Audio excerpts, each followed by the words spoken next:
Buenas tardes, buenas tardes.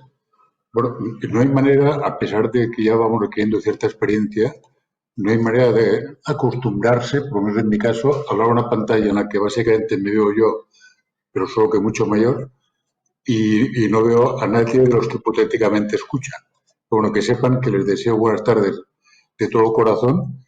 Aprovechando que hay una persona que se está conectando con un poco de demora, les voy a hacer notar que cuando les he dicho buena tarde en catalán y buenas tardes en castellano, y que hay una diferencia de un 25% de letras entre un idioma y el otro, para que vayan tomando nota de que el catalán es un idioma más económico, a diferencia del vasco, que buenas tardes tiene igualmente 12 letras como en castellano. O sea, ahí no, señor ponente, ahí no ahorran ustedes nada.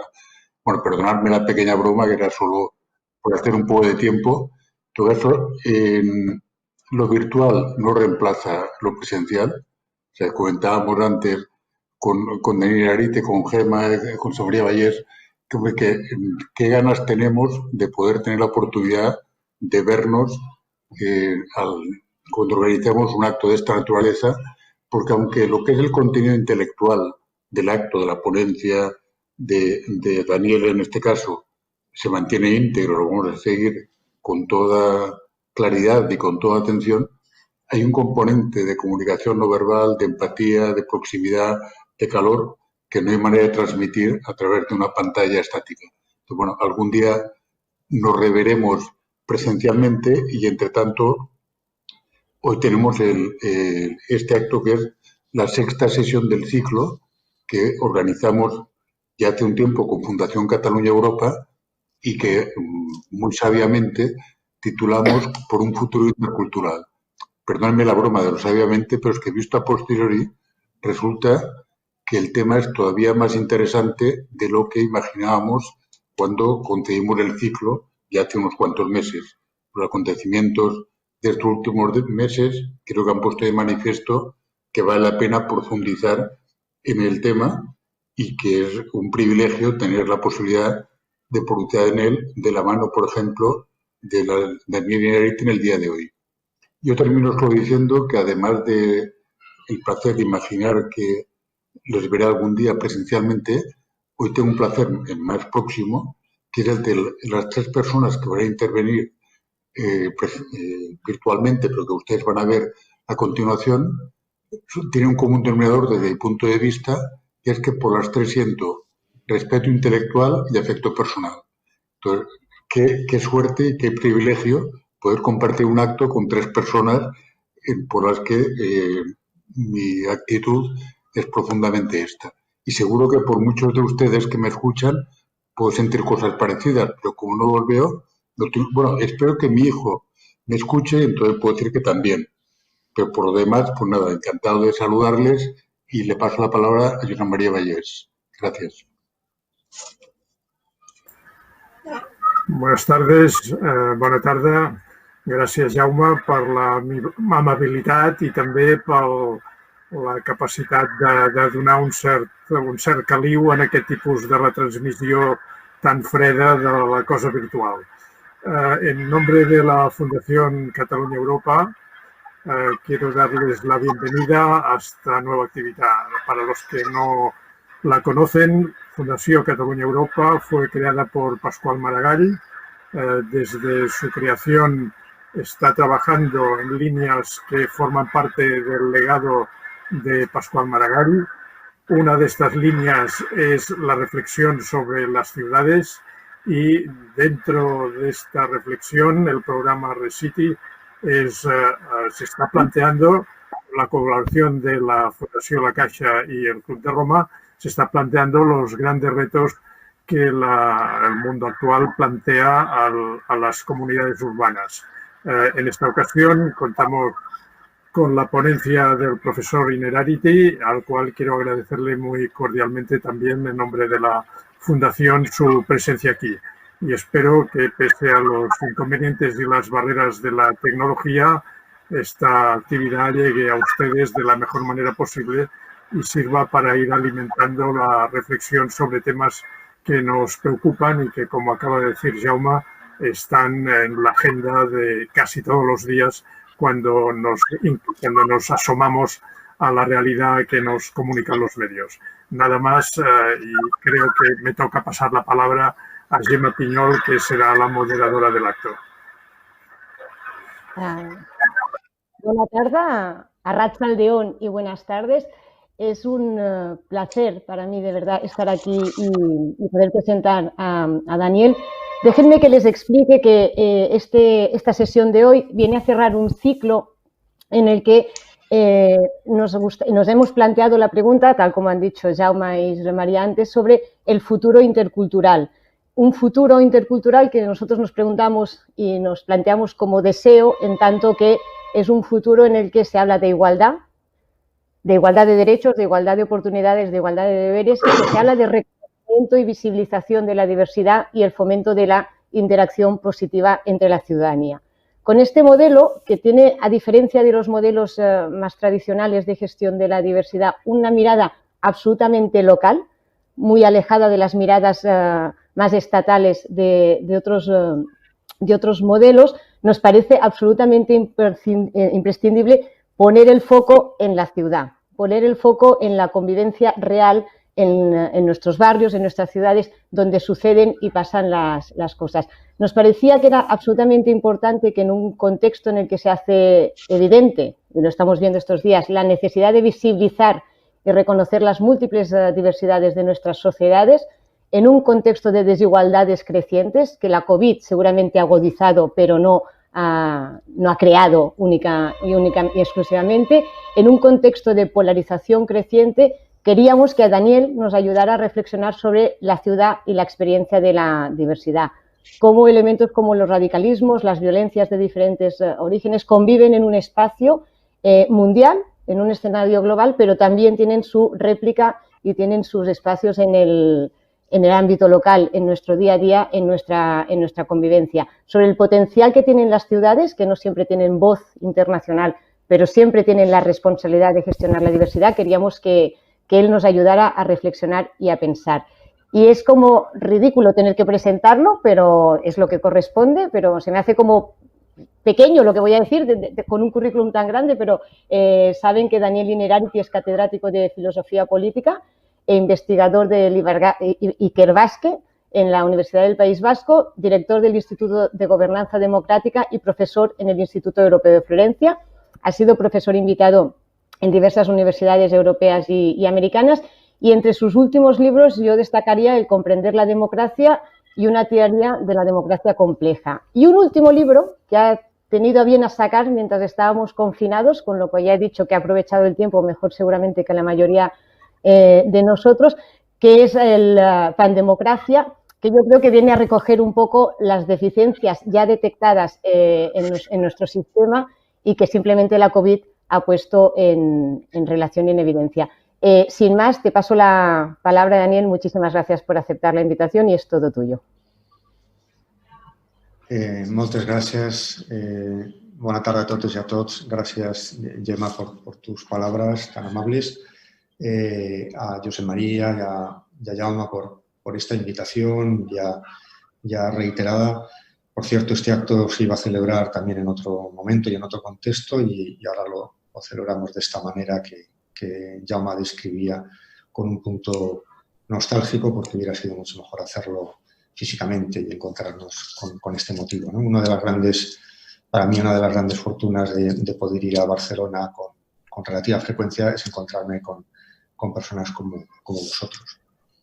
Bien, voy a hacer una reflexión de filósofo, por tanto teórica, pero que espero que tenga alguna virtualidad práctica para la gente más preocupada en lo concreto, sobre la idea de la ciudad. ¿Por qué la ciudad? Porque esa palabra ciudad está vinculada a palabras similares que significan tanto como ciudadanía, como civilización, la civitas romana. ¿Por qué la ciudad se hace visible ese pacto implícito que funda la ciudadanía, en la ciudad, en las estructuras incluso morfológicas, físicas de la ciudad, que son una especie como de puesta en escena de las sociedades, podemos adivinar lo que esa sociedad tiene de bueno, de malo, de mejorable, de trágico, de esperanzador. Y la pregunta a la que quiero responder en estos 4 puntos que podéis ver en la pantalla es primero, a qué se debe que la ciudad efectivamente sea ese lugar de avance de la civilización, de creación de ciudadanía, pero también quiero explicar por qué hoy en día en nuestras sociedades contemporáneas hay un montón de procesos que están poniendo en cuestión la capacidad precisamente de las ciudades de promover ciudadanía. Y más bien están dando a entender, poniendo de manifiesto que las ciudades son más bien lugares de exclusión, lugares de gentrificación, etcétera, etcétera, ¿no? Mi propuesta sería pensar finalmente cómo podría ser la urbanidad, esa palabra tan antigua, ¿no? La idea de la urbanidad, de lo urbano, bajo las condiciones de la globalización. Y hasta qué punto se puede realizar en esos nuevos espacios, que son nuestros espacios globalizados, la vieja escuela de ciudadanía que era en buena medida nuestras ciudades, ¿no? El primer punto sería, por tanto, considerar que el privilegio de la ciudad, la gran aportación de la ciudad a la cultura es la de haber sido capaz de configurar un lugar para la convivencia de los extraños. Eso me parece que es el punto fundamental. Lo voy a explicar con un cierto detalle porque luego lo otro nos saldrá relativamente más fácil, ¿no? Es decir, la ciudad es, por su propia configuración, un espacio para los extraños, el ámbito más apropiado para desarrollar una cultura de la diferencia, el lugar donde a lo largo del tiempo, de la historia de la humanidad, han sido capaces de convivir diferentes modos de vida, culturas, valores y concepciones del mundo. Las ciudades son lugares privilegiados para producir esa mezcla que tiene lugar como consecuencia del desplazamiento de los seres humanos y que nos expone a la combinación y a la mezcla y a la novedad, ¿no? Se podría decir que en esa polifonía de la ciudad moderna hemos adquirido los seres humanos la experiencia de la diversidad que ahora tenemos. Cuando pensamos en diversidad, pensamos casi instintivamente en la ciudad, lo hemos aprendido en la ciudad. Descartes admiraba el ruido y la confusión de Ámsterdam en su momento, ¿no? La gran ciudad, en aquella época la gran ciudad de la inmigración. Y no es una casualidad que aquella ciudad emigrara Spinoza y también Locke, en la temporada en que vivió en aquella ciudad, escribió en cada uno una teoría de la democracia. Una de las primeras grandes teorías de la democracia, la de Spinoza y la de Locke, fueron escritas precisamente en una ciudad abigarrada, llena de gente, de mezcla, de ruido, de confusión, por utilizar la expresión de Descartes. ¿En qué consiste esa extrañeza de los habitantes de la ciudad? ¿Y por qué en ella se produce esa heterogeneidad tan acusada? Sobre todo si lo comparamos con los pueblos, con el campo, ¿no? Fundamentalmente y de partida, esa capacidad está en función de su disposición espacial. La ciudad permite, o casi diría, constriñe a la mezcla, a la heterogeneidad, al ruido, a la confusión, precisamente por 3 características que tiene. Aparte de la heterogeneidad, tiene espesor y tiene un gran tamaño, ¿no?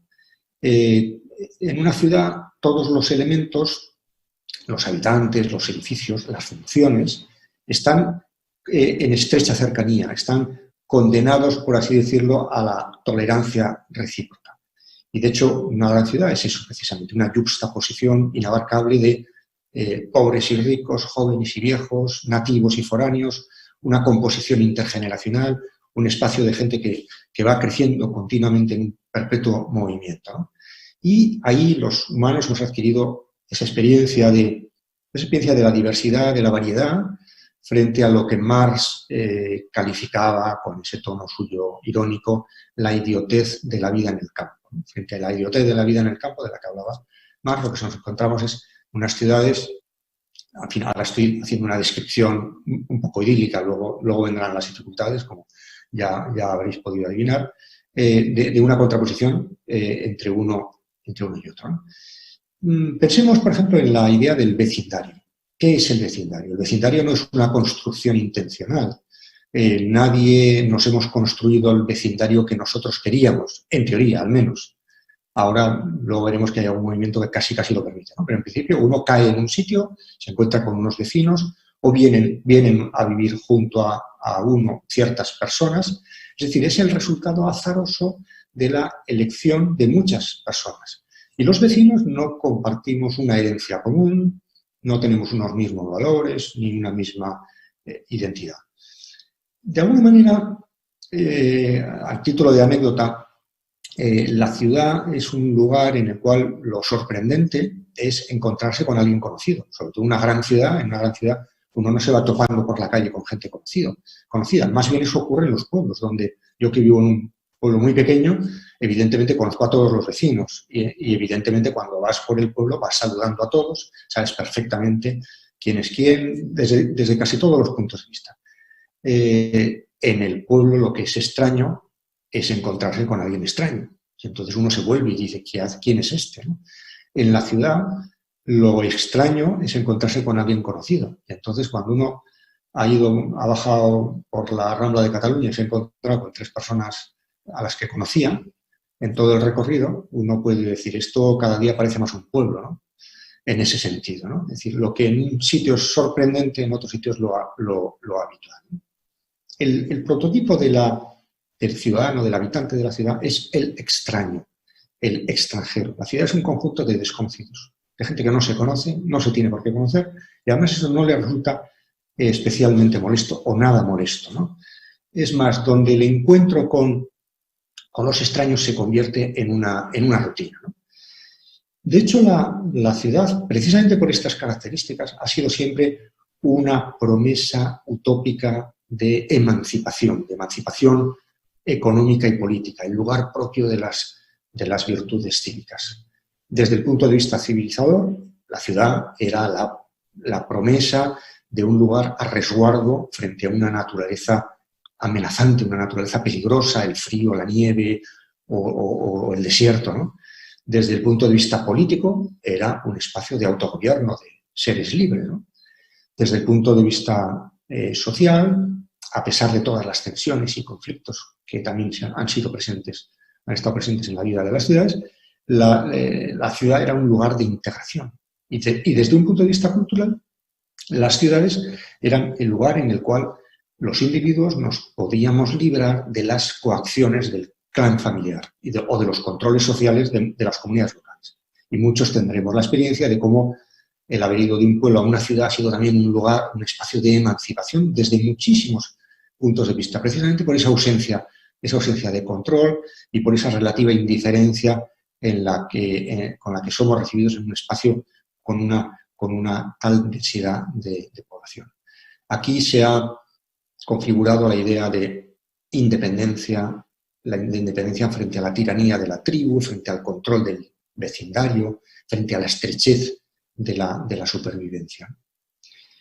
Uno de los grandes documentos, a mi juicio, de la filosofía o de la sociología de la ciudad es un pequeño librito, un pequeño artículo más bien de Simmel, de un sociólogo alemán. En 1903 escribe el libro La gran ciudad y la vida cultural, que tenía delante al Berlín de ese principio de siglo, ¿no? Y en una época en la cual casi todos sus contemporáneos que hacían teoría de la ciudad, filosofía de la ciudad, en general, frente a ellos, que más bien rodeaban la ciudad de un tono pesimista, Simmel dirige una mirada más bien elogiosa hacia la ciudad moderna desde este punto de vista. Y además lo explica de una manera muy curiosa, muy sutil, como era Simmel. ¿Qué dice? El gran mensaje de Simmel es en la ciudad los encuentros entre las personas son más bien impersonales y funcionales. Impersonales en el sentido de que no vamos preguntando a todo el mundo su religión, su cultura, su lengua, su identidad. No nos importa su identidad sexual, no nos importa sus opiniones políticas, simplemente nos saludamos como en el ascensor, ¿no? de un gran edificio, ¿no? Y por otro lado, la relación que tenemos con los demás en una ciudad es funcional. Es decir, yo me relaciono con mi panadero y lo conozco en tanto que panadero, pero del resto no me interesa nada más, ¿no? A diferencia de lo que ocurre en el pueblo, en el cual uno conoce a todos y no los conoce simplemente en la función que se establece en términos de comercio, sino que la conoce también como conciudadano, sabe de su ideología política, sabe de sus relaciones familiares, sabe de su carácter, sabe un montón de cosas, ¿no? Bueno, el hecho de que las relaciones en la ciudad hayan sido más bien interpersonales y funcionales, es precisamente lo que explica su capacidad de integración respecto de los foranos. Porque para integrarse en una ciudad no hace falta conocer a la totalidad de la persona. Nadie es admitido en una ciudad porque es aceptado en todas sus dimensiones. Simplemente es aceptado como panadero o como lo que sea. Seguramente si habéis tenido alguna experiencia de ir a un pueblo, ahora con el desconfinamiento, a lo mejor algunos han vuelto al pueblo del que venían o los que veranean, etc. En el pueblo hay un control respecto de todos los aspectos de la propia personalidad. No hay una simple relación funcional entre las personas y impersonal, ¿no? Hay otro clásico de la sociología urbana posterior, Hans Paul Barth, también otro alemán, que decía lo propio de la ciudad es la polaridad entre lo público y lo privado, frente a la indistinción de ambos espacios que caracteriza la vida rural, ¿no? En la ciudad se inventa realmente por primera vez en la historia, podríamos decirlo con esa radicalidad, lo privado como un ámbito diferente de lo público, frente a un espacio rural donde realmente no hay ni público ni privado, lo que hay es una amalgama, una mezcla de lo que hay es el cotilleo vecinal, lo que hay es el control, el que todo el mundo sabe todo, el que no se puede hacer nada sin que aquello se sepa, ¿no? El anonimato, en cambio, de las grandes ciudades abre a los sujetos la posibilidad, por ejemplo, de mantener ciertas dimensiones de su personalidad en un ámbito secreto o simplemente discreto. E incluso la posibilidad de empezar de nuevo la vida, ¿no? Que para mucha gente que ha sufrido un trauma en su biografía, la huida a una gran ciudad, donde uno de alguna manera también incluso está librado de su pasado, ¿no? Si tenéis esa experiencia también de vida en el pueblo, uno en un pueblo es siempre el nieto de fulanita, y ya se sabe que entre fulanita y menganito había una gran rivalidad, y por tanto uno hereda hasta la rivalidad, no solamente hereda las viñas, sino que hereda también las rivalidades entre familias, ¿no? Bueno, de esto está hecha la vida de los espacios rurales, ¿no? En la ciudad uno no tiene antecesores y por tanto uno llega sin mochila, ¿no? Acontece que cualquiera de nosotros lo puede aducir muchos ejemplos de estos. Comienza en la vida urbana una verdadera vida privada.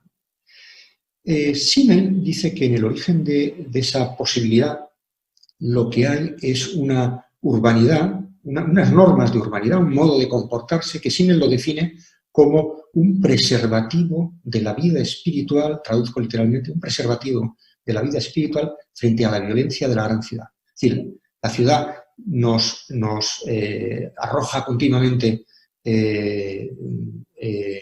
imágenes, gente diversa, movimiento, ruido, y es como si los humanos fuéramos con un preservativo que nos preserva precisamente de quedar enganchados ante cualquiera de estos llamamientos. Y estamos disfrutando de un ámbito de indiferencia. Yo estos días que pensaba confinado, qué es lo que me preguntaban, qué es lo que vas a valorar o qué vas a echar de menos. Yo voy a echar de menos, decía, un poco provocativamente, como hacemos a veces los filósofos, ¿no? Yo no voy a revalorizar tanto a la familia. Yo la familia ya sabía que era una maravilla, por lo menos la mía.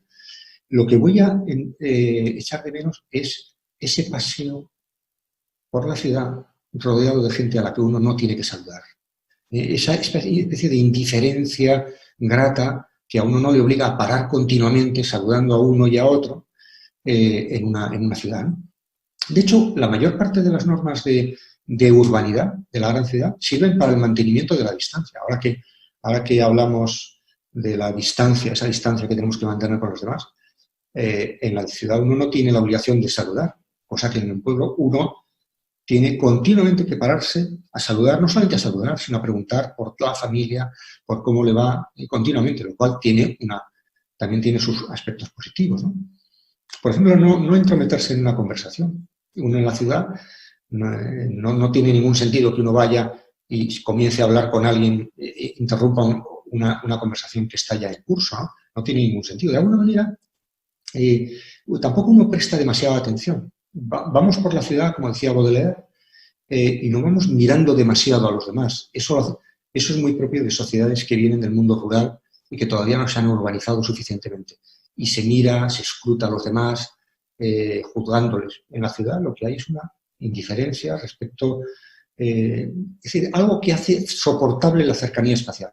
Estamos muy cerca físicamente en la ciudad y soportamos esa cercanía porque estamos, como diría Kaufman, con una desatención educada respecto de los demás.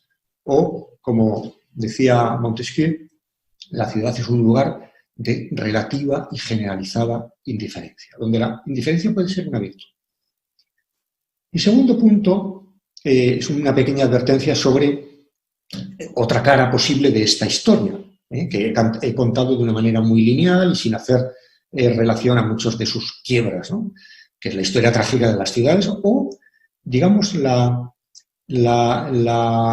imaginario reaccionario que suscita la ciudad. Como la ciudad ha sido acompañada siempre de su crítica más feroz como un lugar de soledad y de desprotección.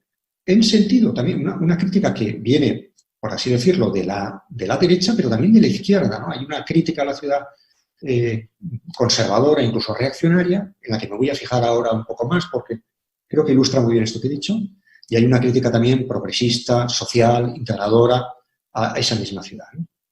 Es decir, en uno y otros lo que hay es un discurso hacia la ciudad como un espacio de corrupción, como un espacio artificial, por contraposición a un campo que en el caso de los conservadores sería erigido como el lugar de la pureza natural y de las buenas costumbres. Bueno, esta oposición ha funcionado y funciona todavía hoy en muchos lugares del mundo. El caso americano me parece especialmente significativo y seguramente ahora que estamos en un año electoral en Estados Unidos, seguramente en una cierta medida vamos a asistir a una confrontación de esos dos mundos. Ahora, por supuesto, ya con todas las hibridaciones y todas las mezclas de ejes, porque esto ya no es el Midwest contra las ciudades poderosas de las costas americanas, pero en cierta medida sí, ¿no? Jefferson, uno de los primeros presidentes de los Estados Unidos, defendía precisamente esa idea del ciudadano como el propietario del campo, como el agricultor. Y de hecho, toda la política fiscal de Jefferson, a pesar de que había vivido muchos años en Francia y a pesar de que hizo de Washington una especie de réplica de Francia, en el fondo privilegiaba a los agricultores frente a los comerciantes. Los comerciantes eran el sinónimo de la hibridación, de la confusión, de todo aquello que él personalmente más bien detestaba, ¿no? Con el objeto, fijaos que es una cosa además que ahora mismo en medio de la reconstrucción de la pandemia va a tener también una gran importancia en nuestros debates, con el objeto de asegurar una cierta autosuficiencia del país. El agricultor es el que proporciona la continuidad de los valores y la autosuficiencia de la nación, ¿no? De hecho, la política respecto de Jefferson respecto de los indios lo que procuraba era convertir a los aborígenes en granjeros y hacer así de ellos unos buenos americanos, porque en el fondo el buen americano es el granjero, ¿no?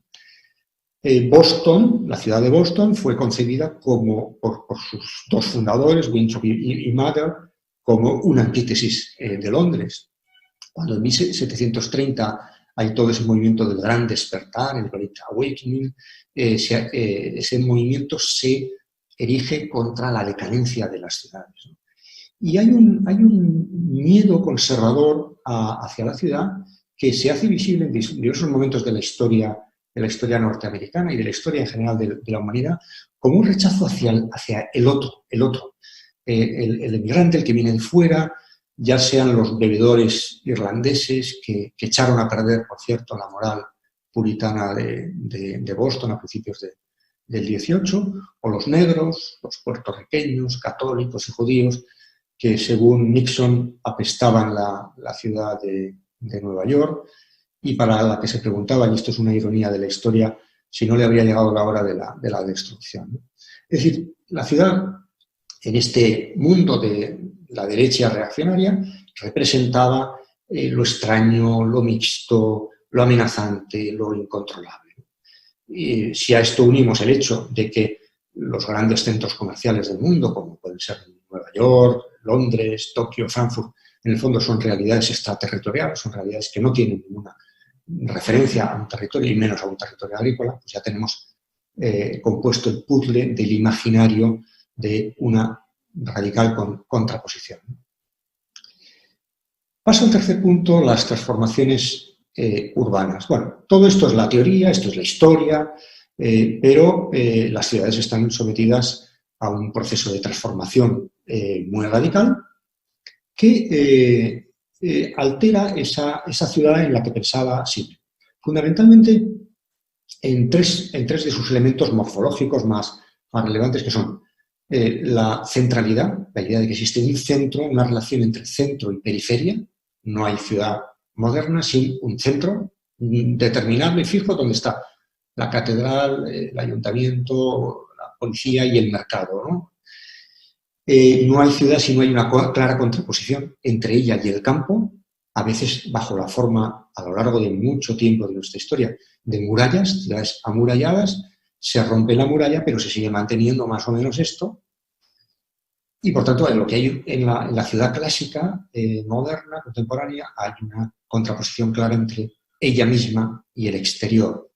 Y el tercer elemento es la mezcla funcional y social, es decir, una justaposición de viviendas, negocios, instituciones políticas, educativas, religiosas, todo en el mismo espacio, que es un espacio, por cierto, bastante limitado. Sobre todo, muy limitado, mientras pervive esa ciudad, que es hasta que, sobre todo a principios del siglo XX, se empiezan a romper las murallas, ¿no? A partir de ese momento, estas tres ideas, centralidad, contraposición, ciudad, campo y mezcla funcional y social, empiezan a temblar. Estas tres dimensiones estaban muy, muy asociadas, pero estas tres dimensiones, desde un proceso relativamente reciente, comienzan a modificarse. Pensemos, por ejemplo, en la idea inicial del centro. El centro, ¿qué es hoy en día el centro de la ciudad? ¿Podríamos identificar incluso el centro de nuestra gran ciudad? ¿Cuál es exactamente el centro de nuestra ciudad? O dicho de otra manera, eso que llamamos el centro de la ciudad es el lugar en el que tienen su sede el poder político, militar y económico y religioso de la ciudad. Seguramente ya no. Seguramente esos poderes han emigrado a otros lugares de la propia ciudad. Ha ganado atractivo la periferia. Ya no ocurre que los ricos están en el centro, probablemente los ricos están en la suburbanización, a donde se han desplazado las clases medias, buena parte de las clases medias, que tienen como ideal de vida el adosado, es decir, aquella construcción que permite estar en una cierta, en el máximo grado de armonía con la naturaleza, que al mismo tiempo permite no tener que renunciar a las conquistas de la vida urbana, que yo creo que esa es la definición de nuestros adosados, ¿no? Bueno, al mismo tiempo se importan modelos americanos de crecimiento urbano. No estamos en Los Ángeles, que sería el modelo más opuesto, pero cada vez nuestras ciudades responden más a eso.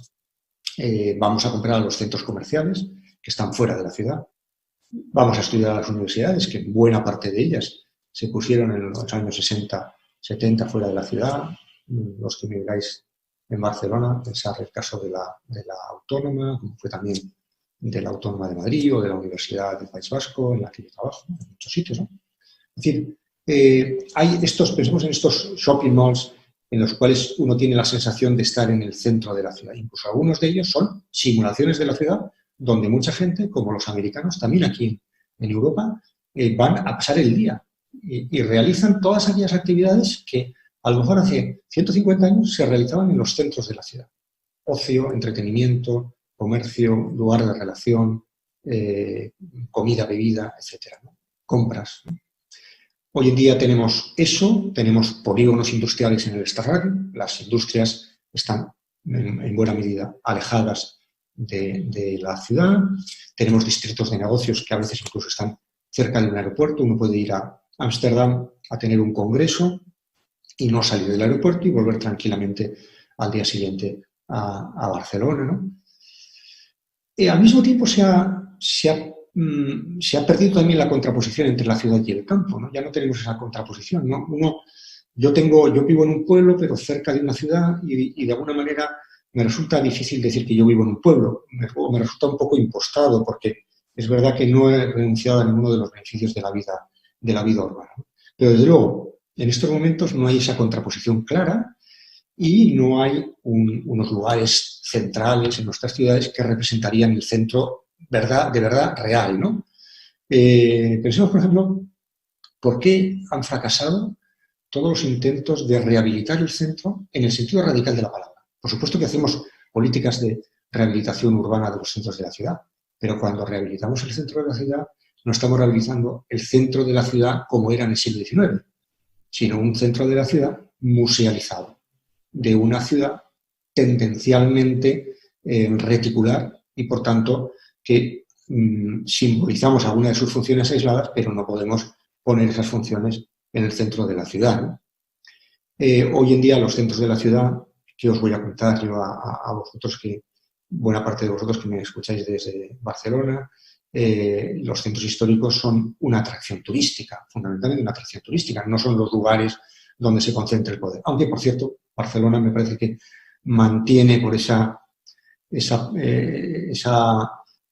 realidad del Ayuntamiento y la Generalitat en un mismo lugar, mantiene una cierta resistencia contra este proceso, ¿no? Pero bueno, seguramente muchos edificios de la Administración están en otros lugares, ¿no? Incluso pensemos cómo, a otro nivel, vivimos en sociedades descapitalizadas, es decir, sociedades en las cuales la vieja función de la capital ya no se cumple o se cumple de otra manera o se ha transmutado, ¿no?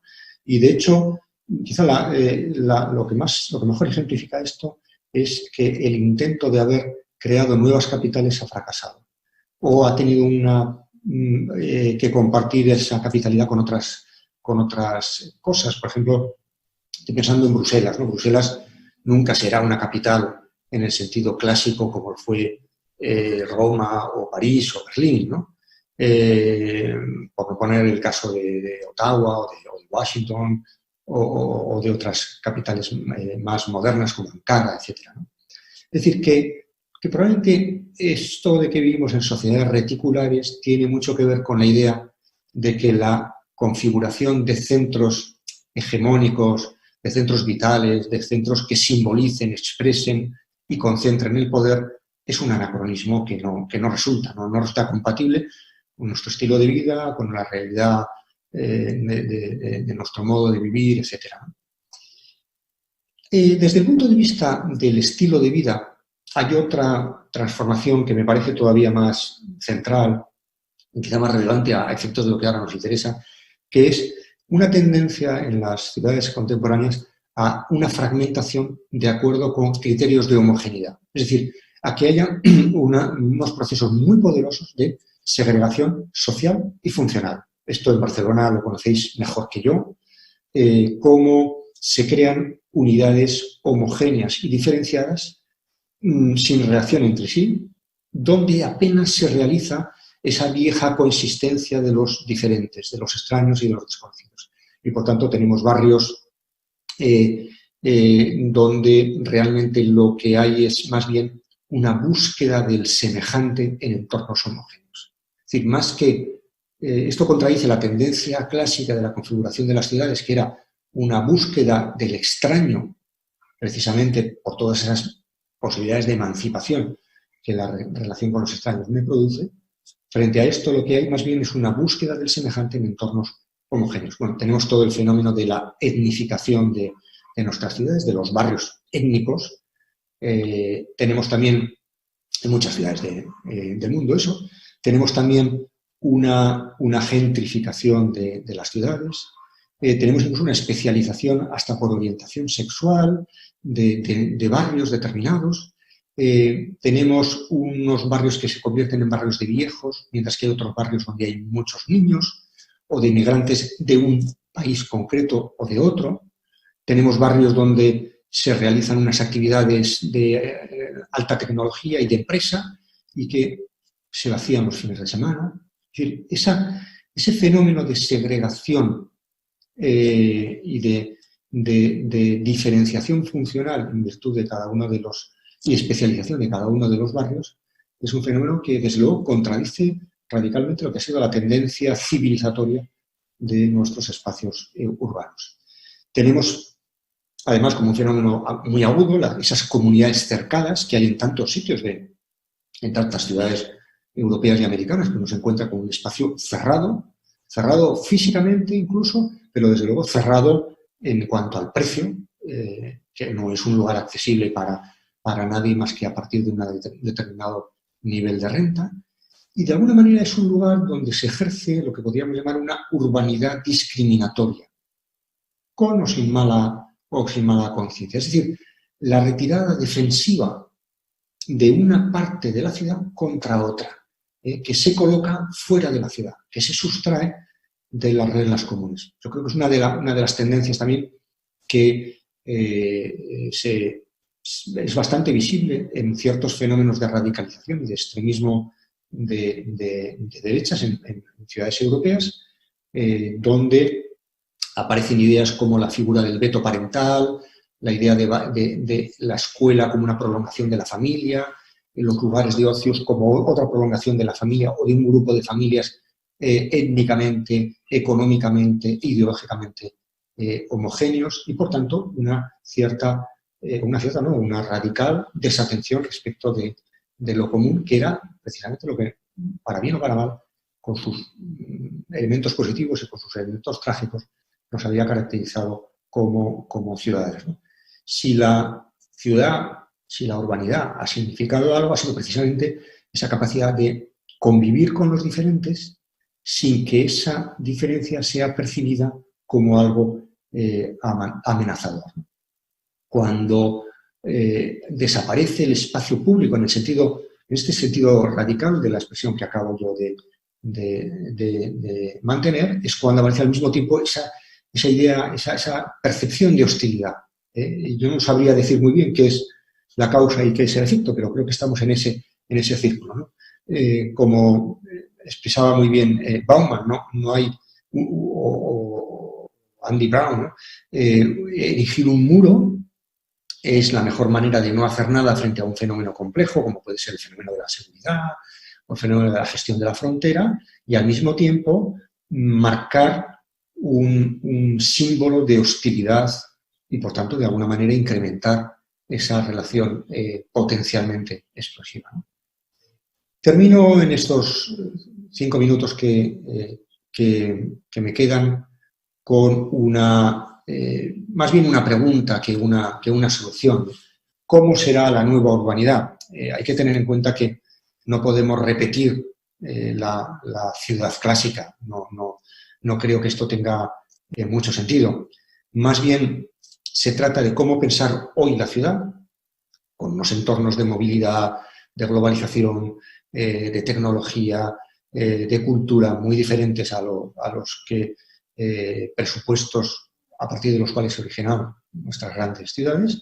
Cómo pensar la urbanidad en estas condiciones diferentes.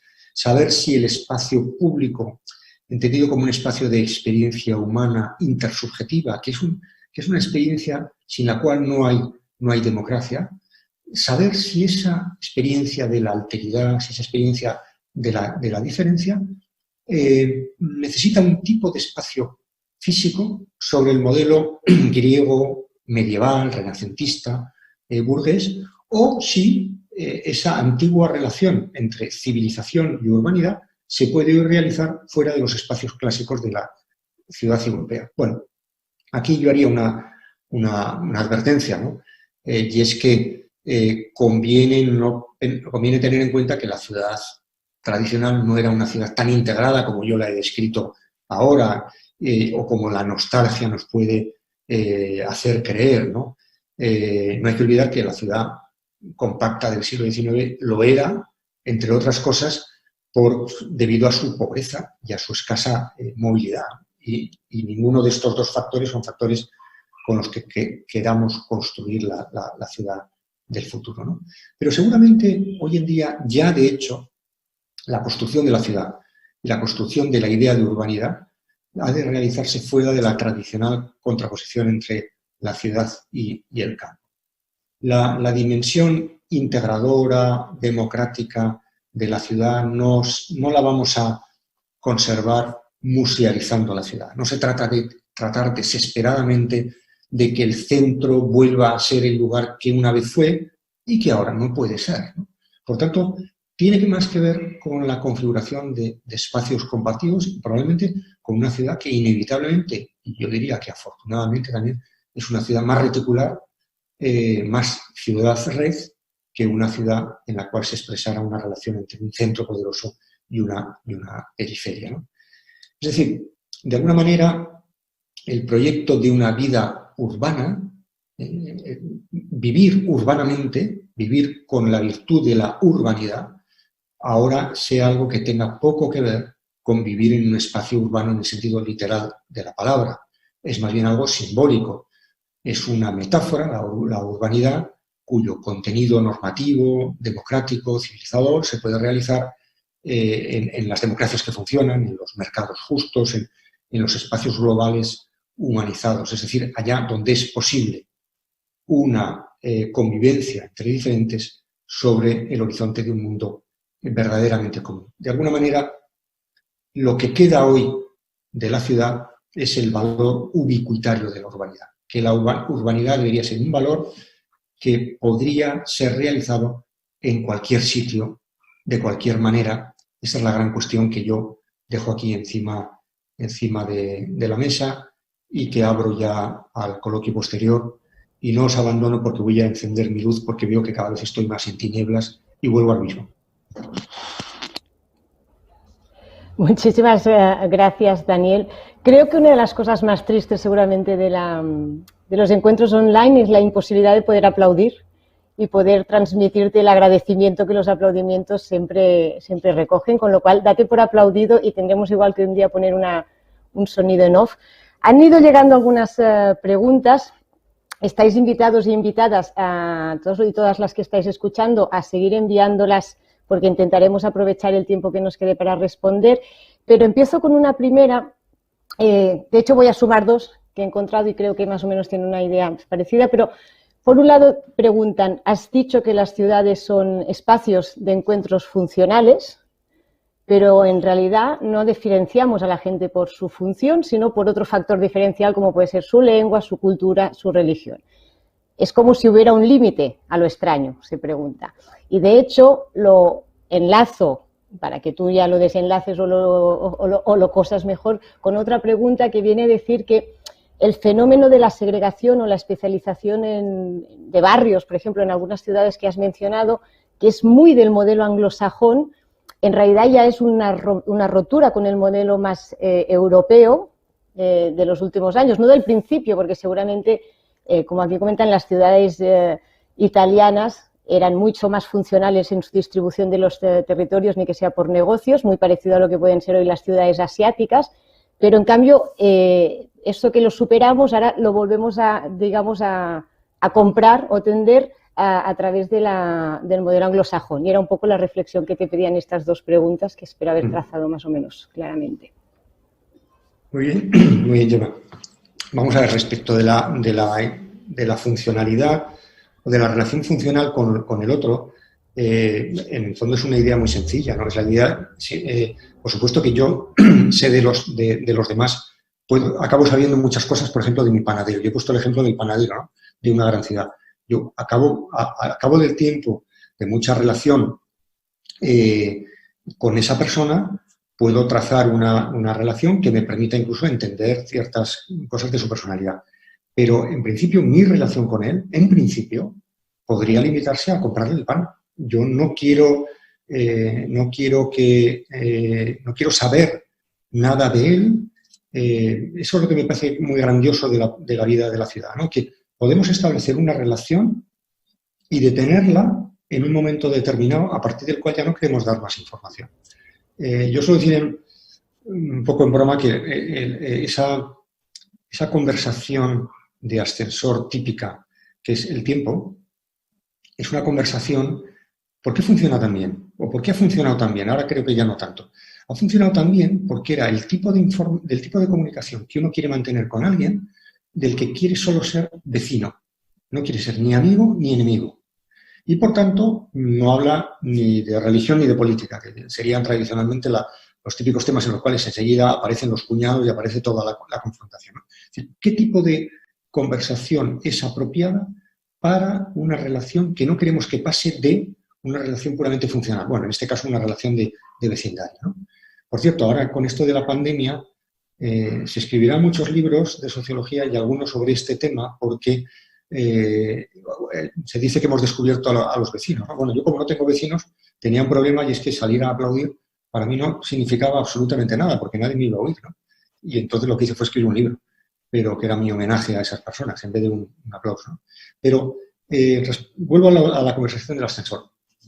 Yo digo, en broma en serio, que esa conversación ya no vale como instrumento de comunicación aséptica, neutral, que no da ninguna información, porque desde que hay cambio climático, el tema del clima y cómo uno valora el clima ya nos indica el tipo de persona que ideológicamente es, ¿no?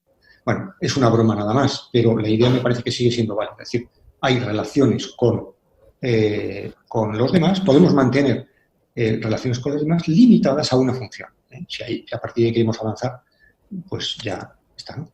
Respecto de lo segundo, si he entendido y recuerdo bien, he apuntado aquí, vamos a ver, yo estoy hablando efectivamente de modelos. Claro, cuando uno habla de modelos se deja fuera muchísimas cosas, ¿no? Hablar de modelos europeos pues es una generalización, porque el modelo anglosajón es muy distinto del modelo del sur de Europa. Incluso hablar de una contraposición entre modelo americano y modelo europeo ahora mismo ya casi no tiene sentido porque ha habido una mezcla también de estilos de vida, etcétera, ¿no? Ahora el tipo de movilidad que desarrollamos, ¿no? Pero me parece que con todos sus... Sí, no propongo esto más que como un modelo simbólico respecto del cual habría muchísimas excepciones, ¿no? Ya está, sí. Muchísimas gracias. Están preguntando un poco sobre el futuro de las ciudades, sobre la idea de que parece inexorable que vayan creciendo. Estamos hablando de que las estimaciones son que la mayoría de la población del mundo ya vive en ciudades y será cada vez mayor la distancia entre las personas que viven en ámbitos urbanos y en los ámbitos rurales. Y aquí hay un debate sobre el poder de las ciudades, es decir, ¿se construirán como poder propio ellas mismas con voz en el escenario internacional o no? Y a la vez, si esto digamos, se permite, o el modelo de crecimiento de una ciudad permite que la calidad democrática en la misma se mantenga o pueda afectarse y quedar debilitada. Sí.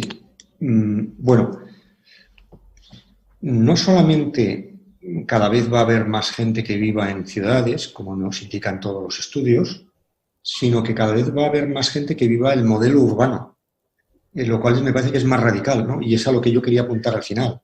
El fenómeno de urbanización del mundo no solamente tiene que ver con el crecimiento de las ciudades, sino que tiene que ver, a mi juicio, con el crecimiento del modo urbano de vivir, ¿no? Respecto del cual mucha gente que a lo mejor no contamos en las estadísticas como viviendo en una ciudad, de hecho, por nuestra conexión, por la digitalización, que en última instancia es un cierto tipo de urbanización y un cierto tipo de ciudad y un cierto tipo de relación con el espacio que de alguna manera viene a estar en continuidad, al mismo tiempo que quiebra la distinción radical entre lo urbano y lo rural con la historia de nuestras ciudades, ¿no? Respecto de lo segundo, claro que me parece evidente que las ciudades son un gran poder hoy en día. Y eso ya desde que Saskia Sassen lo estudió también al hablar de las ciudades globales. Las ciudades hace mucho tiempo que se relacionan con el resto del mundo sin pasar por la típica estructura jerárquica de los estados, ¿no? Y eso me parece que es un fenómeno interesante, por ejemplo, en Europa, en el cual Europa, que es un espacio de integración en el que, por cierto, a mí no me gusta mucho hablar de integración europea, porque cuando hablamos de integración europea ponemos como protagonista del proceso a los estados-nación. Y los estados-nación en estos momentos son los grandes mastodontes que tienen enormes dificultades por diversas características que igual aquí no son al caso, de realizar ese proceso de integración. Mientras que las ciudades, las redes, las ONGs, las universidades, ciertas instituciones culturales, a mi juicio están llamadas primero a entender mejor esa nueva realidad de la europeización y a gestionarla mucho mejor que los estados nacionales, que tienen toda su carga de poder soberano, de estatalidad, de instrumentos de control y de burocracia, ¿no? ¿En qué sentido esto puede ser más o menos democrático? Bueno, yo creo que lo vamos a ver ahora en las elecciones americanas, en las cuales uno de los factores que está en juego aquí es precisamente este combate, ¿no? Es decir, la idea de que probablemente una de las cosas que está en contraposición, el antagonismo que se ha configurado en Estados Unidos, no el único, pero uno de los antagonismos que se ha configurado es el antagonismo entre el mundo más, no diré las ciudades y el campo, eso es muy, muy brutal, sino el mundo más urbanizado y el mundo más ruralizado, ¿no?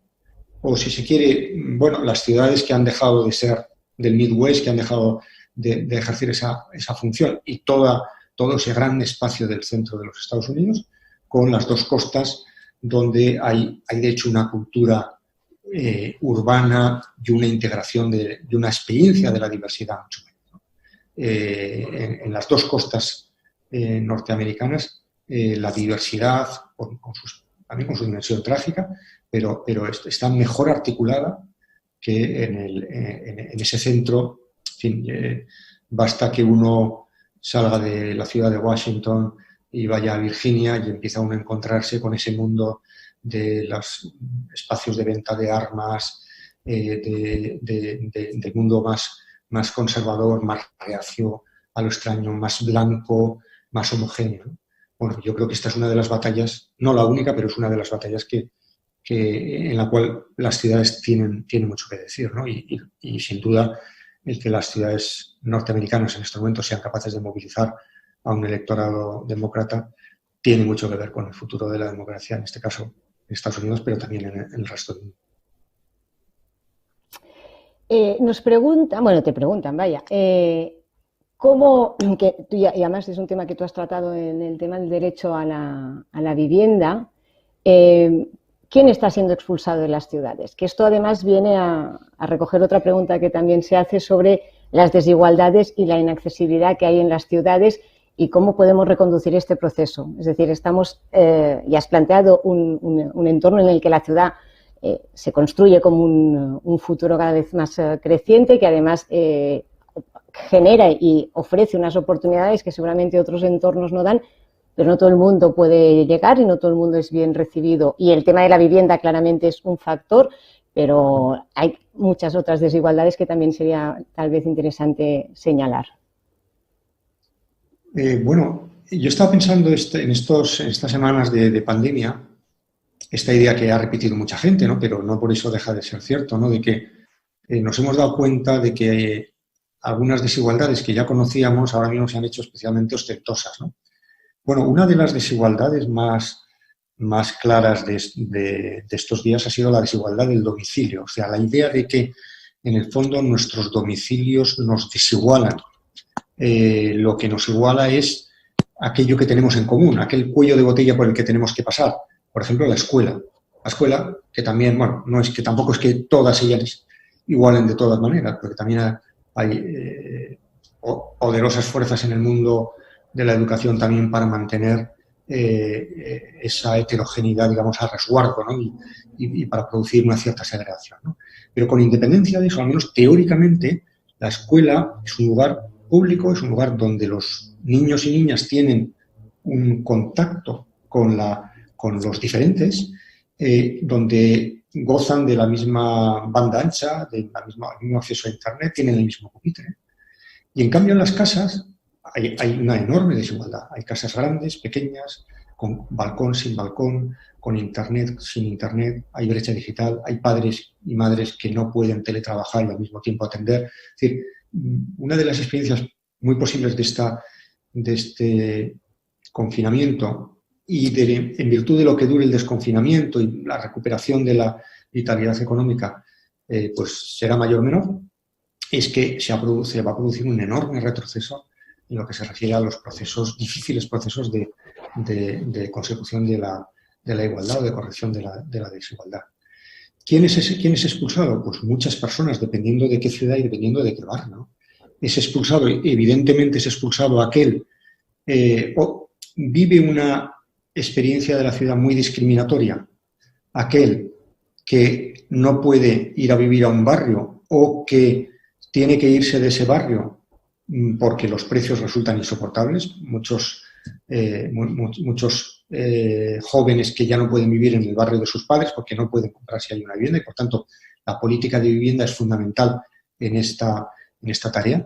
Pero también la gente que vive alejada de los lugares de trabajo, que no necesariamente tienen que ser el centro urbano, no necesariamente, porque también hay otros lugares de trabajo, pero aquellos lugares en los cuales estamos obligados a un gran desplazamiento, ese desplazamiento es una forma también de discriminación, ¿no? O pensemos en el ejemplo que yo también estos días he tenido muy, muy presente, me ha llamado mucho la atención, ¿no? Claro, la gente, aquellas personas, se han contagiado muchas personas en lugares, en los metros, en lugares de transporte público. Aquellas personas que no podían permitirse o bien el teletrabajo, por tanto, estar en su casa, o bien desplazarse con un vehículo particular, porque eso implica unos costes también de diverso tipo, ¿no? Y por consiguiente, quien tenía que ir al lugar de trabajo en un medio público se ha visto especialmente discriminado, en este caso concreto, en lo que se refiere a su salud. Precisamente, recogiendo un poco también ahora lo que contabas sobre las segregaciones, las discriminaciones, nos preguntan cómo se generan los radicalismos en las ciudades. ¿Son fruto de la segregación o en realidad son otra consecuencia con otra forma? Y sobre todo te piden, aunque si esto lo quieres reservar para el final porque hay un paquete de preguntas, cómo sería el modelo ideal, pues igual esto lo puedes dejar para el final, pero ¿cómo se podría implantar alguna medida o algún tipo de filosofía conceptual sobre el urbanismo para reducir esta segregación en los barrios? Bien, ¿cómo se producen los radicalismos? Yo creo que es una cuestión muy delicada, muy profunda como para despacharlo ahora en un par de frases. Además yo creo que requiere también un análisis sociológico, empírico, que yo no conozco, no estoy en condiciones de dar una respuesta a esto, ¿no? Yo más bien diría que hay una circularidad, en la causa de esto hay una circularidad, es decir, hay un proceso en virtud del cual hay gente que tiene miedo y gente que produce miedo. Hay una pérdida de confianza en el otro de una manera creciente. Yo creo que uno de los grandes problemas de la sociedad contemporánea es que ciertas instituciones que promovían una confianza desde la ciencia, el periodismo, las iglesias, los partidos,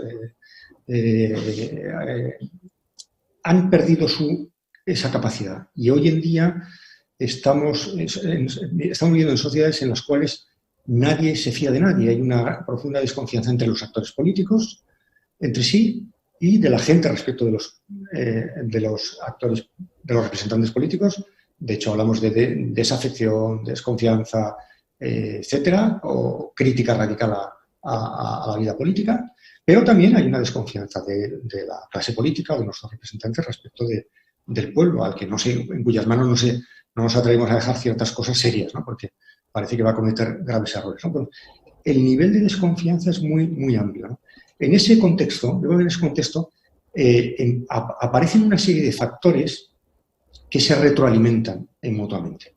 Yo me he referido antes al tema de la gentrificación de las ciudades. Bueno, si vamos a ciudades donde hay entornos cada vez más segmentados según edad, ¿qué es lo que vamos a tener inevitablemente? Percepciones del riesgo muy diferentes.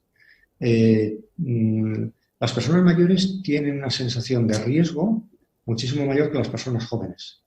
Si vamos a barrios donde vive cada vez más gente mayor, probablemente van a ser espacios donde va a haber más miedo en el ambiente, ¿no? Al mismo tiempo, antes citaba esa idea de Brown o de Bauman, a la crítica de los muros, la idea de los muros que dividen la ciudad. Todo el mundo sabe que los muros, una de las funciones de los muros es crear una apariencia de seguridad que no pueden producir. Los muros, es decir, esas divisiones nítidas que algunos establecen, no paran el cambio climático. Hemos comprobado que paran muy limitadamente los virus. Los paran un poco, porque los virus se transmiten más entre aquellos que tienen una mayor vulnerabilidad. Por tanto, que, como decía antes, van en metro, viven hacinados, en entornos con menos higiene, etcétera, etcétera. Como hemos visto, por ejemplo, en esa fábrica alemana, donde ha habido un rebrote hace un par de días, ¿no? Bien, pero los muros, en sentido radical, son más bien una respuesta psicopatológica a una sensación de miedo más que a una realidad objetiva amenazante. Lo que pasa es que en la medida en que yo construyo un muro, estigmatizo al otro, creo un entorno donde cada vez me acostumbro más a rodearme de los semejantes y, por tanto, vamos perdiendo la capacidad de establecer relaciones con el diferente respecto a nosotros. Eso yo creo que es un fenómeno que produce radicalización en todos los sentidos, ¿no? Y yo creo que lo que más nos radicaliza son las burbujas. Es la construcción de vecindarios, en sentido urbano, pero también en sentido mental, de personas similares a nosotros. Si uno entra en un espacio de gente que piensa de la misma manera, oye las radios de la gente que piensa de esa manera y los periódicos y comparte el ocio con gente también que piensa de la misma manera, al final del día uno acaba absolutamente irritado respecto de las cosas que producen irritación a ese tipo de gente. Mientras que si vivimos, y esto no es simplemente una cuestión de habitación física, tiene también que ver con las redes en las que uno está, con la gente con la que uno se comunica, etcétera. Si vivimos en espacios de heterogeneidad, donde uno recibe diversos mensajes, donde uno descubre que hay gente que le tiene miedo a que el mundo se le caiga, a que el cielo se le caiga sobre la cabeza, como Asterix, ¿no? Y otro le tiene miedo a perder el puesto de trabajo, cosa que a un funcionario no le preocupa especialmente, por ejemplo. Si uno vive en un espacio en el cual recibe mensajes diversos, a uno no le ratifican en lo que ya es, hay contraste, eso crea democracia de manera inevitable, casi inevitable. Mientras que si vamos a segregación, a especialización, diferenciación, funcionalización, a no permitir ningún tipo de heterogeneidad en nuestro entorno, eso desdemocratiza, eso lleva a la radicalización con los diversos tipos de radicalización que puede producir nuestra sociedad contemporánea.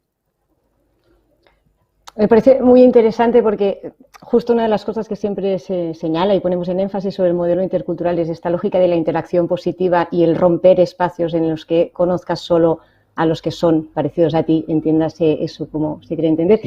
Pero alargando un poco lo que estás diciendo, hay una pregunta que nos plantea también esta sensación de que hasta qué punto en los entornos de las ciudades, toda esta dinámica de las redes, de televisiones cerradas, de los circuitos, de los logaritmos y tal, pueden influir precisamente en esto, porque una de las cosas, y el MIT creo que hizo un estudio bastante interesante sobre cómo se mueve la gente, qué comportamientos tiene, si son los que, o sea, hasta podían hacer como correlaciones entre tanto las cosas como concretas de usos de consumos como hasta comportamientos de participación en actividades y movimientos sociales y todo, es decir, casi una esfera de tu ideología. Entonces, todos estos espacios, todos estos elementos, toda esta parte, que además sé que te interesa el tema de inteligencia artificial, de algoritmos, de datos y tal, ¿hasta qué punto pueden ayudar a romper o precisamente a crear estos espacios aún más grandes de segregación? Son fenómenos ambiguos en el sentido de que pueden producir lo uno y lo otro. Pensemos, por ejemplo, cómo Internet fue saludado como el gran invento democratizador, ¿no? Internet, pensábamos hace 20 años, nos va a poner en relación con los diferentes, nos va a enriquecer nuestra visión del mundo, va a horizontalizar la sociedad, va a permitir que cualquiera tenga una voz. Esa era un poco la utopía inicial de Internet. Con eso se estaba detrás de las primaveras árabes, estaba detrás de todos los movimientos de democracia directa, de los movimientos del activismo hacker, etc., ¿no?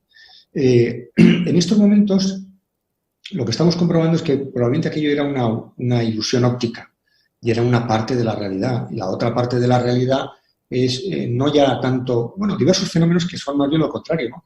No ya solo que ahora mismo nos parece que lo que hay detrás de Internet son rusos tratando de que votemos mal, de manipular nuestras elecciones, ¿no? Cuanto más rusos, mejor, ¿no? Sino también espacios en los que uno puede construirse un entorno de homogeneidad, ¿no? Aquel famoso Daily Me, ¿no? Uno puede elaborarse un monocultivo, una dieta informativa demasiado homogénea, demasiado coherente, redundante, en la cual uno se priva completamente del contraste y de la visión de otros puntos de vista, ¿no?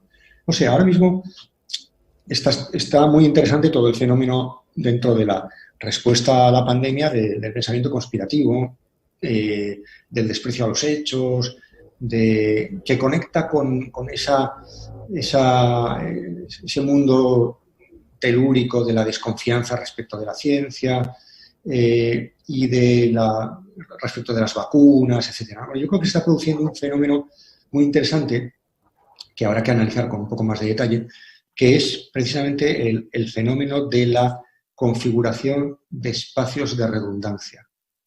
Pero esto se puede explicar en muchísimos casos, ¿no? Ahora podemos hacer una lista interminable de fenómenos que nos llevan precisamente a esa ratificación de lo que somos, ¿no? Yo pongo un ejemplo muy banal, pero que a mí me resulta muy ilustrativo, ¿no? Que es cuando uno compra un libro en Amazon, enseguida Amazon le dice los que han comprado ese libro también han comprado estos otros, ¿no? Es decir, de alguna manera lo que Amazon, el algoritmo de Amazon, por su propia naturaleza, te lleva es a que tú profundices en tu propia ideología, ¿no? En lo que ya sabes, ¿no? En el gusto que tienes, ¿no? Y por tanto, de alguna manera lo que está ocurriendo es que en lugar de prescriptores de gusto, antes había prescriptores de gusto, había autoridades literarias, había el canon, Harold Bloom, que en cada país había un gran crítico literario que decía lo que teníamos que leer. Y eso nos molestaba, porque nos gustaba ser más autónomos, ¿no? A eso responde Amazon diciendo, no, yo a usted no le voy a contradecir. Yo a usted le voy a decir, ya que a usted le gustan estas cosas, le voy a dar más de lo mismo. Bueno, Aquí tenemos una realidad estructural, un algoritmo concretamente comercial que incide en que cada vez seamos más parecidos a nosotros mismos y cada vez profundicemos en lo que ya en el fondo sabíamos, ¿no? En lugar de hacer, como yo creo que sería, y me han dicho que hay ya algoritmos que lo hacen, ¿no? En lugar de decir, en vez de aconsejarnos un libro que han comprado los que han comprado ese libro, que nos diga, sepa usted que la refutación del libro que acaba de comprar se encuentra en este otro libro. Es decir, que me expresen lo contrario, ¿no? Que me pongan en la pista de exactamente lo contrario. Eso sería mucho más interesante, ¿no? Bueno, pongo el ejemplo de Amazon para señalar algo que está pasando muy en muchos lugares de la sociedad contemporánea, ¿no? Es decir, hay muchas instituciones, hay muchos algoritmos, hay mucho comercio, etcétera, que en el fondo nos está diciendo, sea usted redundante. En lugar de hacer aquello que decía Nietzsche, de que uno tenía que buscar siempre el antídoto. Hay que buscar continuamente el antídoto de lo que somos, ¿no? Estamos ya acabando y hay algunas preguntas aún, me gustaría hacerlas, o sea que voy a hacer otra vez Gemma, ¿puedo hacer una cosa que es una falta de educación, que es abrir la puerta de mi casa? Por favor, mis hijos faltaría no más. llave. Estas son las cosas del directo, que además es y lo vengo. que... O sea, estoy tranquilo. Ahora me deja a mí, no voy a aprovechar este momento para decir nada, pero sí que para recordaros, lo hago ahora y así no me olvido después, que el 17 de julio, si no me equivoco, 15 de julio, tenemos la última sesión de este ciclo. Esta es la última conferencia, pero vamos a cerrarla con una mesa redonda en la que participarán personas de diferentes administraciones y entidades sociales que trabajan desde la perspectiva intercultural y a las que les queremos preguntar que nos expliquen. He aprovechado que te ibas un momento para hacer la pausa, o sea, la cuña publicitaria del próximo evento, o sea que ya queda dicho y ya está bien. Sí que quería recoger, para ahora que estamos acabando, una pregunta genérica sobre la situación en Barcelona. Hay algunas, las voy a empaquetar. Una dice que hagas, si puedes, por favor, una reflexión sobre el caso de Barcelona como área metropolitana, como megaciudad, como ciudad gran ciudad en medio de otras pequeñas, un poco de reflexión. Y también nos preguntan si el movimiento independentista y el liderazgo político de la ciudad de Barcelona perjudica o favorece, en tu opinión, el enfoque inclusivo hacia la diversidad cultural. Son dos preguntas difíciles para mí porque son preguntas muy, muy empíricas. A ver si sobrevivo a la respuesta, ¿no? A lo primero me considero bastante incapaz porque es una ciudad que conozco, probablemente sea la ciudad a la que más voy fuera del País Vasco, pero no es lo suficiente como para dar una respuesta que no sea un poco banal, ¿no? Yo tengo la impresión de que, ya que estamos en la Fundación Catalunya Europa, fundada por el gran Pascual Maragall, yo creo que hubo un proyecto, una idea muy interesante de ir hacia, que el propio presidente defendía, ¿no? De ir hacia formas más reticulares de organización del espacio público en general, espacio urbano, del espacio político, de los mercados, etcétera. Y tengo la impresión de que también es muy poderosa la rutina, la inercia que nos hace a unos y a otros imitar el viejo estilo central, jacobino, descentralización. Me parece que eso es una tentación a la que estamos todos sometidos, ¿no? Y no sé no sabría decir si Barcelona ha aprovechado esa oportunidad o no. Respecto de lo segundo, una de las cosas más interesantes del movimiento independentista en Cataluña, yo creo que ha sido el hecho de que no ha adoptado, a mi juicio, tal y como yo lo veo, salvo en alguna de sus versiones histriónicas, pero estoy apuntando a lo grueso fundamental, no ha adoptado un rasgo identitario, ¿no? Y, por tanto, es una reivindicación política que, desde mi punto de vista, pienso que que es neutral en términos de identidad. Es decir, que se formula en torno a una voluntad cívica que yo puedo compartir o no, ¿eh? No estoy entrando ahí a la cuestión de fondo, pero que en su formulación no responde a un modelo identitario. Ahora bien, tampoco podemos desconocer que en la distribución del voto independentista, no independentista, la contraposición Barcelona, mundo rural, la llamada tabarnia, etcétera, bueno, es una contraposición que es real. O sea, ahí hay una diferencia real en cuanto a grado de implantación. Y, por tanto, es algo que yo creo que en Cataluña debe ser tenido en cuenta. No me atrevo a decir nada más, pero me parece que ese dato no es un dato irrelevante que no nos deba hacer pensar a todos en relación con ese proyecto y si ese proyecto tiene la madurez, tiene la capacidad de integración que sería necesaria para ser llevado adelante en su fórmula actual. Y vamos cerrando ya, porque ya nos queda muy poco tiempo, y nos piden una foto, un retrato de lo que sería para ti la ciudad ideal o el modelo de ciudad ideal. Nos han apuntado cosas interesantes. Han hablado del modelo como de Tokio, que también se intentó poner en Barcelona, de ciudades, que yo creo que tiene un poco que ver, o igual me he equivocado, pero con la idea reticular que tú has estado explicando de redes que se van tejiendo. También sobre la idea de si hay que hablar de ciudad o tenemos que empezar a hablar de barrios para poner más énfasis en aquel espacio de la convivencia en el que el vecino puede ser como el vecino del pueblo, es decir, que es mucho más fácil la proximidad. También un debate sobre tú qué crees que tendría que ser el modelo intercultural o multiculturalista. Aquí hago una corrección que siempre hago porque multicultural es un adjetivo, multiculturalista es un modelo, por lo tanto aquí la idea sería intercultural o interculturalista o multiculturalista y, en fin, un poco que nos dibujes la foto de cómo crees tú que deberíamos pensar la ciudad ideal y cómo tendríamos que llegar a ella. Y vaya, que como pregunta, ahí te la paso. Hay que ser, está muy bien, hay que ser ambiciosos en las preguntas y conservadores en las respuestas, ¿no? El año pasado estuve en el Festival de Pensamiento, parece que se llama así, ahora no recuerdo muy bien, que organizaba mi amigo Joan Subirats, y me llamó muchísimo la atención, tuve una experiencia magnífica. Yo di una charla en un barrio y había 300 personas, pero estuve en otro barrio al otro extremo de la ciudad con otras características completamente distintas. Una era Poblenou y el otro era un barrio más tradicional, Sants o algo así, no me acuerdo muy bien.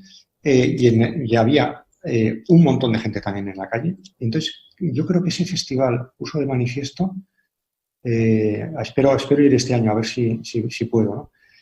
Lo que puso de manifiesto de ese festival es que se puede organizar la cultura de otra manera que como estábamos acostumbrados, de una manera elitista, centralizada, vertical, ¿no? Bueno, tipo un gran acontecimiento, un gran evento caro, al que hay que desplazarse al centro. Es decir, se puede hacer incluso una cosa aparentemente tan poco popular como el pensamiento, en este caso la filosofía, que era una de las grandes protagonistas, de una manera que interese a todos en los barrios, ¿no? Yo, como conclusión a lo que me preguntas, yo solo tengo una receta, solo conozco una receta y un imperativo, que sería mezclemos. Debería ser nuestra obsesión, mezclemos funciones, mezclemos gente joven y gente mayor, mezclemos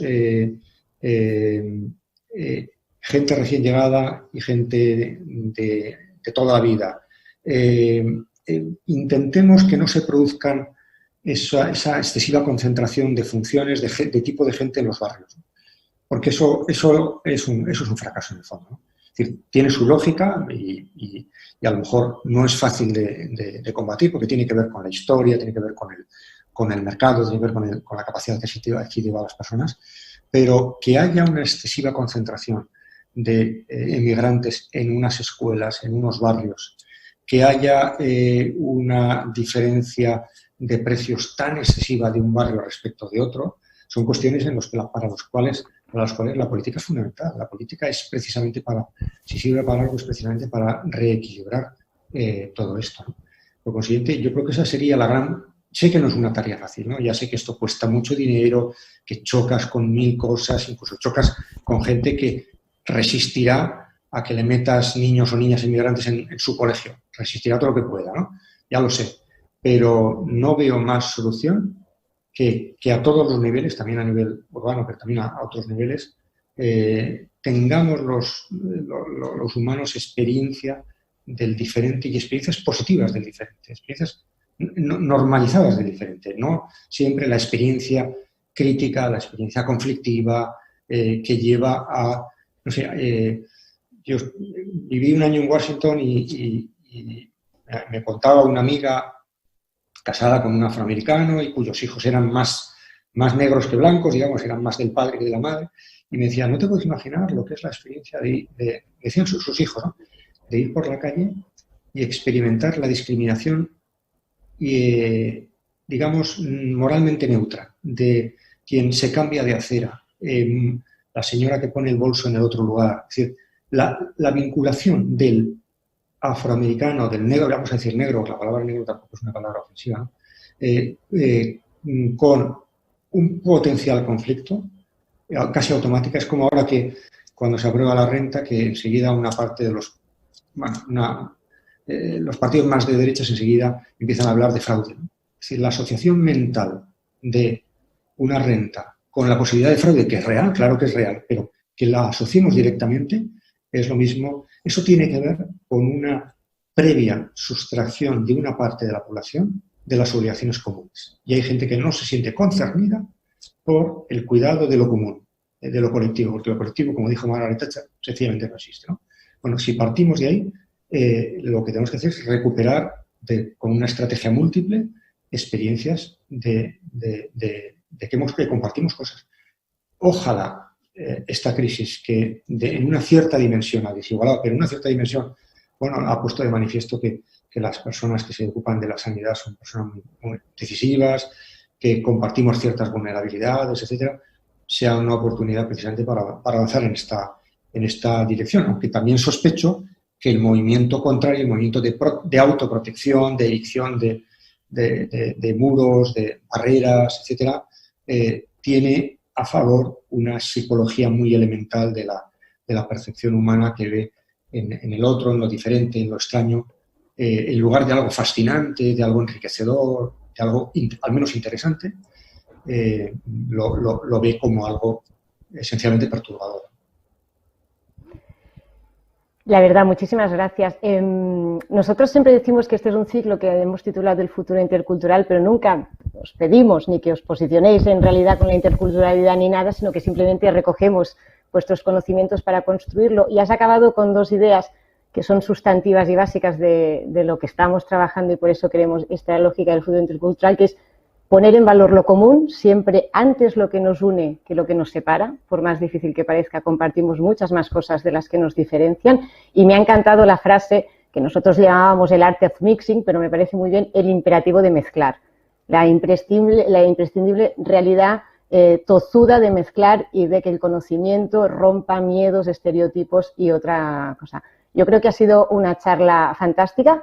Quiero agradecer a todas las personas que han enviado sus preguntas. Creo que las hemos recogido más o menos, así un poco adaptadas, pero todas, pero sobre todo a ti, Daniel, por la paciencia, la claridad de tu exposición y la brillantez. Y, de hecho, de nuevo, aquí faltaría un aplauso sonoro que espero que como mínimo te llegue con el agradecimiento que te enviamos. Muchísimas gracias. Muchas gracias, Gemma.